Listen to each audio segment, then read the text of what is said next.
بسم اللہ الرحمن الرحیم۔ عزیز طلبہ السلام علیکم ورحمۃ اللہ وبرکاتہ۔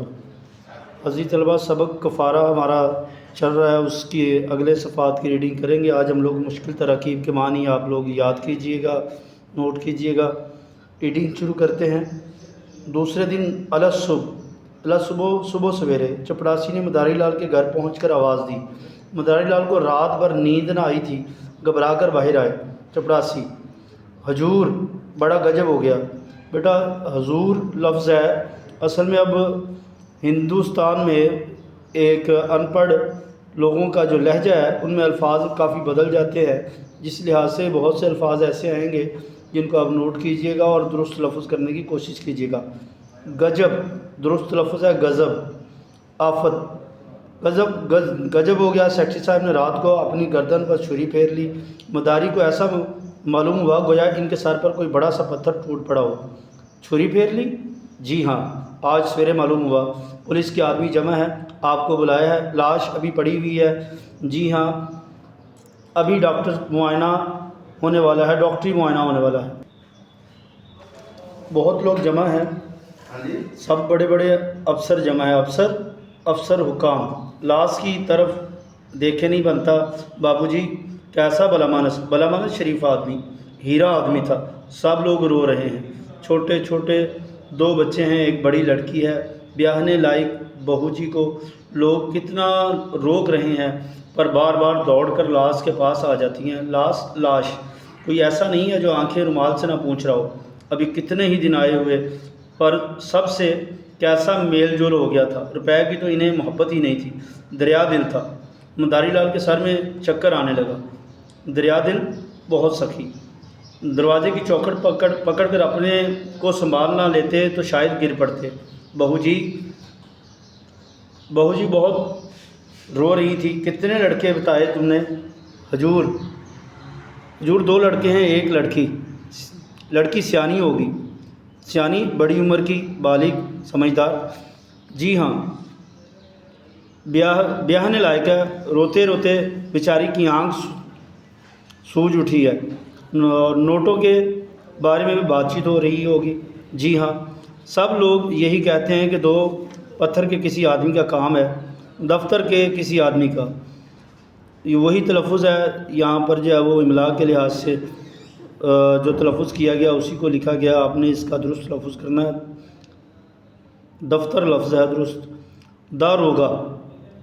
داروغہ محافظ تو سوہن لال کو گرفتار کرنا چاہتے تھے، مگر سائد یعنی شاید آپ کی اصلاح لیں۔ اصلاح مشورہ۔ سیکرٹری صاحب لکھ کے کہ میرا شک کسی پر نہیں، شک نہیں تو اب تک تہلکہ مچ گیا ہوتا۔ تہلکہ ہنگامہ برپا ہونا، تہلکہ مچنا، ہنگامہ برپا ہونا، سارا دفتر پھنس جاتا۔ دفتر کیا سیکرٹری صاحب کوئی خط لکھ کر چھوڑ گئے ہیں؟ ہاں، صاحب معلوم ہوتا ہے چھری مارنے وقت انہیں یاد آیا کہ سب دفتر گرفتار ہو جائے گا۔ دفتر بس کلکٹر صاحب کے نام چٹھی لکھ دی۔ اس چٹھی میں میرا بھی ذکر ہے۔ تمہیں یہ کیا معلوم ہوگا کہ حضور، اب میں کیا بتاؤں، مگر اتنا سب لوگ کہتے ہیں کہ آپ کی بڑی تعریف لکھی ہے۔ تعریف۔ مداری لال کی سانس اور تیز ہوگی، آنکھوں سے آنسو کے 2 بڑے بڑے قطرے ٹپک پڑے۔ میں اور وہ ایک ساتھ کے پڑے تھے، 8-10 سال تک ساتھ رہنا، ساتھ اٹھتے بیٹھتے، ساتھ کھاتے پیتے، بس اس طرح سے جیسے 2 سگے بھائی ہوں۔ خط میں میری کیا تعریف لکھی، یہ تمہیں کیا معلوم ہوگا؟ آپ تو چل ہی رہے ہیں، دیکھ لیجئے گا۔ کفن کا انتظام ہو گیا ہے؟ نہیں، کہا نا کہ ابھی لاش کا ڈاکٹری معائنہ ہوگا۔ ڈاکٹری معائنہ؟ تفتیش۔ مگر اب جلدی چلیے، ایسا نہ ہو کوئی دوسرا آدمی آتا ہو۔ ہمارے دفتر کے بھی سب لوگ آگے ہوں گے؟ جی ہاں، کئی آدمی آگے ہیں، اور وہی جو اس محلہ میں رہتے تھے۔ ان سے پولیس والوں نے میری بابت تو سوال جواب نہیں کیا، بابت متعلق جی نہیں، کسی سے بھی نہیں۔ مداری لال جب سبودھ چندر کے گھر پہنچے تو کئی افسر اور محلہ کے معززین جمع تھے، معززین عزت دار لوگ۔ مداری لال کو ایسا معلوم ہوا کہ وہ سب کے سب ان کی طرف بدگمانی کی نظروں سے دیکھ رہے ہیں، بدگمانی برا خیال۔ پولیس انسپکٹر نے انہیں فوراً بلا کر کہا آپ بھی اپنا بیان لکھا دیں، اور سب کے بیان لکھ چکا ہوں۔ مداری لال نے اتنی ہوشیاری سے اپنا بیان دیا کہ انسپکٹر پولیس بھی ان کی قانونی نکتہ دانی کا معترف ہو گیا۔ قانونی نکتہ دانی، قانون کی باریکیوں کو سمجھنا، معترف قائل ہو جانا۔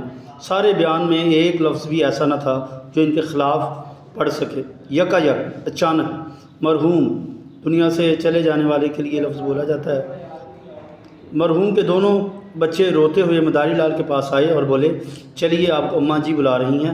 دونوں مداری لال سے مانوس تھے، مانوس الفت رکھتے تھے۔ مداری کو سبودھ چندر کی بیوی سے کچھ کبھی بات چیت کرنے کا اتفاق نہ ہوا تھا۔ یہ بلاوا سن کر ان کا دل دھڑک اٹھا، دھڑک اٹھنا، گھبرا جانا، کہیں اس کا مجھ پر شبہ نہ ہو، شبہ، شک، کہیں سبودھ نے میری نسبت شک تو ظاہر نہیں کیا۔ نسبت متعلق کچھ جھجکنا، ہچکچانا، کچھ ڈرے۔ اندر داخل ہوئے تو بیوہ کا نالہ دل خراش سنائی دیا، نالہ دل خراش، دل چیرنے والی چیخو پکار۔ انہیں دیکھتے ہی بے بس بیوہ کے نالہ درد کا کوئی دوسرا سوتا کھل گیا، یعنی آنکھوں سے آنسوؤں کا چشمہ جاری ہو جانا۔ لڑکی نے آگے نے پرنام کیا، پرنام ہندی میں سلام کو کہتے ہیں، پرنام کا معنی سلام، اور ان کے لیے ایک کرسی رکھ کر کھڑی ہو گئی۔ دونوں لڑکوں نے بھی انہیں گھیر لیا۔ مداری لال کو ان تینوں کی نظروں میں ایسی بے کسانہ التجا، لاچاروں کی طرح کی جانے والی التجا معلوم ہوئی کہ وہ ان کے سامنے دیکھ نہ سکے۔ ان کا نفس انہیں نفرین کرنے لگا۔ جن غریبوں کو وہ نفرین کرنا، لعنت بھیجنا، لعنت ملامت کرنا، جن غریبوں کو ان پر اتنا اعتماد، اتنا بھروسہ، اتنی عقیدت، اتنی یگانگت ہے، یگانگت اپنائیت، انہی کی گردن پر انہوں نے چھری پھیری، انہی کے ہاتھوں یہ بڑا پورا خاندان جو ہے وہ خاک میں مل گیا۔ ان غریبوں کا اب کیا حشر ہوگا؟ حشر انجام۔ لڑکی کی شادی کرنی ہے، کون کرے گا؟ بچوں کی تعلیم و تربیت کا بار کون اٹھائے گا؟ مداری لال خود اپنی نظروں میں اتنے ذلیل ہو گئے، ذلیل رسوا ہونا، ان کے دل نے خود اتنا دھتکارنا، رد کرنا کہ ان کی زبان سے تشفی کا ایک لفظ نہ نکلا، تشفی، تسلی۔ انہیں ایسا محسوس ہوا گویا ان کے چہرے پر کوئی سیاہ یعنی کالا اور بدنما داغ لگا ہوا ہے، گویا ان کا قد کچھ چھوٹا ہو گیا ہے۔ وہ سبودھ چندر کو صرف پریشان کرنا چاہتے تھے، اس کا یہ انجام ہوگا شاید اس کا انہیں گمان بھی نہیں تھا۔ مجروح بیوہ نے سسکتے ہوئے کہا بھیا جی، ہم لوگوں کو وہ منجدار میں چھوڑ گئے، منجدار دریا کے درمیان میں یا دریاؤں کی لہر میں۔ اگر مجھے معلوم ہوتا کہ دل میں یہ بات ٹھان چکنا، پکا ارادہ کرنا، اپنے پاس جو کچھ تھا سب ان کے قدموں پر رکھ دیتی۔ مجھ سے تو وہ یہی کہتے رہے کہ کوئی نہ کوئی انتظام ہو جائے گا، آپ ہی کے ذریعے وہ کوئی مہاجن ٹھیک کرنا چاہتے تھے، مہاجن سود پر قرض دینے والے۔ آپ کے اوپر انہیں اتنا بھروسہ تھا کہ بیان نہیں کر سکتی۔ مداری لال کو ایسا معلوم ہوا کہ کوئی ان کے دل پر نشتر چلا رہا ہے، نشتر چلانا، زخم لگانا۔ ان کے حلق میں کوئی وزنی چیز پھنسی ہوئی معلوم ہوتی تھی۔ اور بیوہ نے پھر کہا رات سوئے تو خوب ہنس رہے تھے، معمول کے مطابق دودھ پیا، بچوں کو پیار کیا، تھوڑی دیر تک ہارمونیم بجایا، کوئی ایسی بات نہ کی جس سے کسی قسم کا شبہ ہوتا، شبہ، شک۔ مجھے متفکر پریشان دیکھ کر بولے تم ناحق گھبراتی ہو، ناحق بلا وجہ۔ مداری لال سے پرانی ملاقات ہے، آخر وہ کس دن کام آئے گی؟ میرے ساتھ کے کھیلے ہوئے ہیں، اس شہر میں ان کی خاصی عزت ہے، روپوں کا انتظام آسانی سے ہو جائے گا، پھر نہ جانے کب۔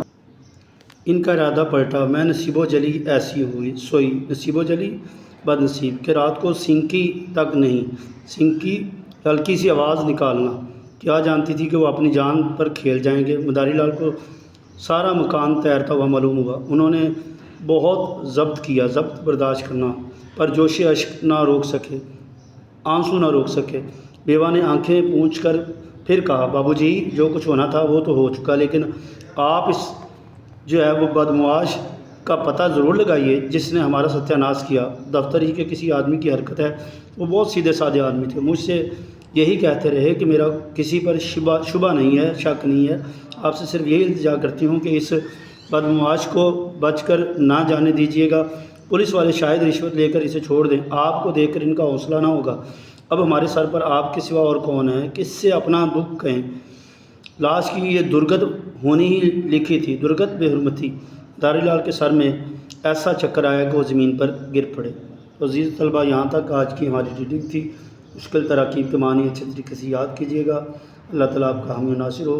اللہ حافظ۔